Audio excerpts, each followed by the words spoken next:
Hello all, welcome and welcome back to my YouTube channel. आज के इस video में हम इग्नू पीएचडी के लेटेस्ट पेपर को सॉल्व करने वाले हैं और ये हिंदी डिसिप्लिन का है। ठीक है, तो इस बार जैसे कि आप सबको पता है कि पेपर का जो पैटर्न था वो चेंज हो गया था प्रीवियस के कंपैरिजन में। और उससे पहले जो पेपर हुआ करता था वो भी इसी फॉर्म में हुआ करता था जिस तरीके से इस बार हुआ है, डिस्क्रिप्टिव फॉर्म में।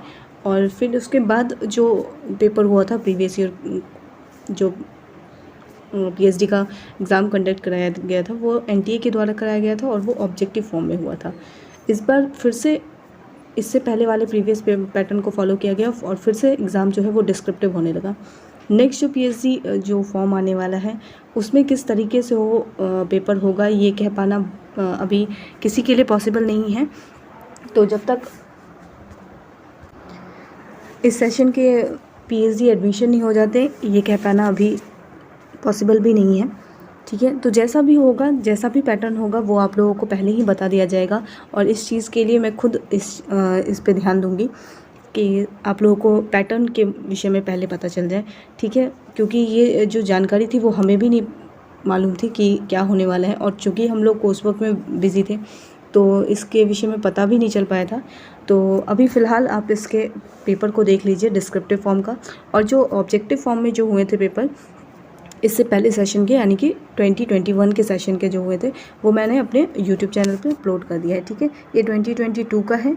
ठीक है, तो अभी इसी के एडमिशन होने वाले हैं और मई में शायद इसका आ जाए इंटरव्यू लिस्ट। तो आप लोग इंटरव्यू के लिए तैयारी कीजिए। फ़िलहाल ये जो क्वेश्चन है वो मैं आप लोगों के साथ शेयर कर देती हूँ। ठीक है, तो ये जो क्वेश्चन है वो नॉर्मल आप लोग जैसे अब तक लिखते आए हैं ग्रेजुएशन में, पोस्ट ग्रेजुएशन में, उसी तरीके के सवाल थे। हाँ, बस इसमें चेंज इतना ही था कि जो आप रिसर्च प्रपोजल बना के जा रहे हैं उसके आधार पर भी एक क्वेश्चन था और आपके रिसर्च मेथोडोलॉजी को देखते हुए कि आपको उसकी कितनी समझ है उसके अनुसार भी कुछ कुछ प्रश्न थे। जैसे कि पहला प्रश्न अगर हम देखें, संत काव्य का परिचय देते हुए उसकी सामान्य प्रवृत्तियों को रेखांकित कीजिए। तो ये क्वेश्चन जो है वो आपकी ग्रेजुएशन और पोस्ट ग्रेजुएशन के लेवल को टेस्ट करने के लिए कि आपने अब तक जो पढ़ाई की है उसमें संत काव्य को आपने किस तरीके से समझा है उसे बताना था। फिर जो दूसरा सवाल था वो सूरदास अन्य कृष्ण भक्त कवियों से किस प्रकार भिन्न है, सो उदाहरण उत्तर दीजिए। ठीक है, यानी कि जो भक्ति काल है उसमें सूरदास आपके लिए विशिष्ट क्यों हैं, ठीक है, उसे बताना था। और जाहिर सी बात है जब आप सूरदास की बात करेंगे तो उनकी रचनाओं की बात करेंगे और रचनाओं में वो किस प्रकार से समाज को रेखांकित कर रहे हैं ये प्रश्न बहुत मायने रखता है। ठीक है, आप जब कोई भी जब कविताओं को पढ़ते हैं तो उसमें समाज का क्या रूप, वर्तमान समाज से आप उसको लिंक करते हुए एग्जाम्पल देते हैं। ठीक है, तीसरा प्रश्न जो है प्रेमचंद के स्त्री संबंधी दृष्टिकोण को स्पष्ट कीजिए। ठीक है, तो जब हम प्रेमचंद की बात करते हैं और आज के स्त्री विमर्श को देखते हैं तो उन दोनों में क्या सिमिलैरिटीज़ हैं, क्या डिफरेंसेस हैं, उन्हें भी रेखांकित करना ज़रूरी है। ठीक है, तो इस दृष्टि को देखने के लिए वो प्रश्न आप लोगों के लिए था। और चौथा जो प्रश्न है, रस के स्वरूप का निरूपण करते हुए उसके महत्व पर प्रकाश डालिए। हालांकि इसमें जो एक और चीज़ यहाँ पे बात ये होती है कि आपका जो कमांड है वो हर एक विधा पर, हर एक सेक्शन में किस तरीके से, हर एक क्षेत्र में किस तरीके से है, उसे टेस्ट करने के लिए इस पेपर को बनाया गया था। जब आप देख रहे हैं तो इसमें भक्ति काल भी है। ठीक है, तो आप काव्यशास्त्र के पोर्शन को भी इसमें देख रहे हैं। तो हर एक पोर्शन को इस तरीके से रखा गया है कि कल को अगर आप रिसर्च करते हैं तो बाकी चीज़ों की जो जानकारी है वो आप लोगों के पास होनी चाहिए। ठीक है, तो रस के स्वरूप का निरूपण करते हुए उसके महत्व पर प्रकाश डालिए, ये एक प्रश्न था। और जो पांचवा प्रश्न है वो शोध से संबंधित है, जो आपको कोर्स वर्क के दौरान भी पढ़ना है कि अनुसंधान और आलोचना में क्या फ़र्क है। ठीक है, जब आप कोर्स वर्क करने से पहले आप इस विषय में कितना जानते हैं। ठीक है, कोर्स वर्क के बाद आपको इस विषय में कोर्स वर्क के टाइम जो पढ़ाया जाएगा वो थोड़ा डिटेल में पढ़ाया जाएगा, लेकिन आने से पहले पीएचडी में एडमिशन होने से पहले आप इसके बारे में क्या क्या जानते हैं ये जानना महत्वपूर्ण था। तो इसलिए इस सवाल को रखा गया था। हिंदी दलित साहित्य की प्रमुख विशेषताओं की चर्चा कीजिए।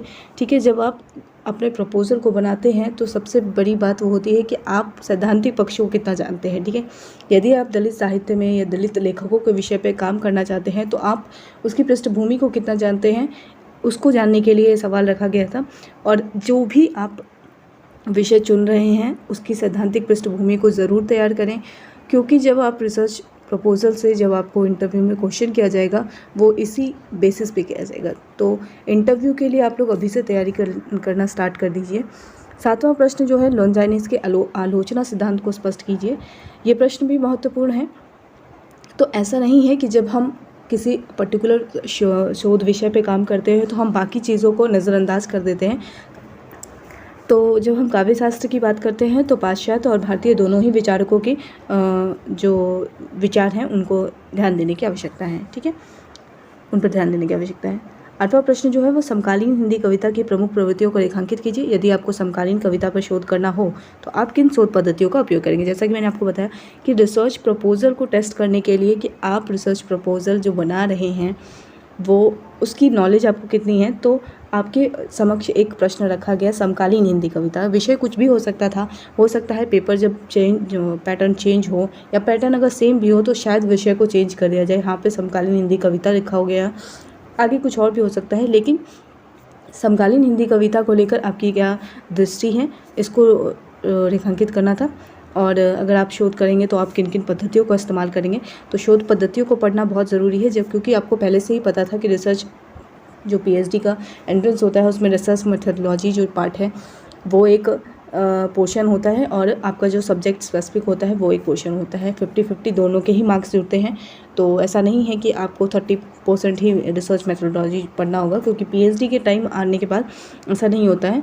दोनों के जो मार्क्स है, वेटेज हैं, वो बराबर होते हैं। इसीलिए आपको हिंदी में जितने भी पद्धतियों का इस्तेमाल होता है किया जाता है उनके विषय में भी जानना ज़रूरी है, ठीक है। तो उसको लेकर ये प्रश्न था, ठीक है।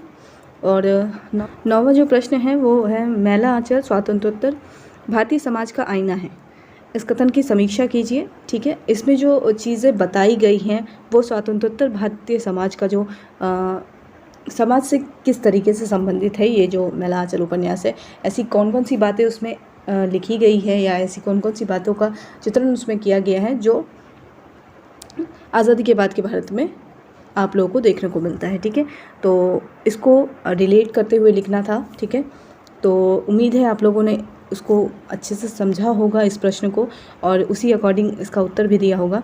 जो 10वां प्रश्न है वो अपने संभावित विषय की रूपरेखा तैयार कीजिए। रूपरेखा शायद आप लोगों को ना पता हो, जबकि ऐसा कुछ था नहीं। इसमें वही था कि आप जो रिसर्च प्रपोजल बनाते हो उसमें जिन जिन बिंदुओं को आप रेखांकित करते हैं बस उन्हीं को लिखना था। आपको विषय लिखना था, विषय की पृष्ठभूमि थोड़ी लिखनी थी, प्रेरणा कहाँ से मिली आपको, वो सब कुछ लिखना था। चैप्टराइजेशन जो है इसका मेन जो पोर्शन होता है वो आपको लिखना था, ठीक है। तो उसी से रिलेटेड ही था कि अगर आपने रिसर्च प्रपोजल बनाया होगा तो आप लोगों ने इन सवालों को कर लिया होगा।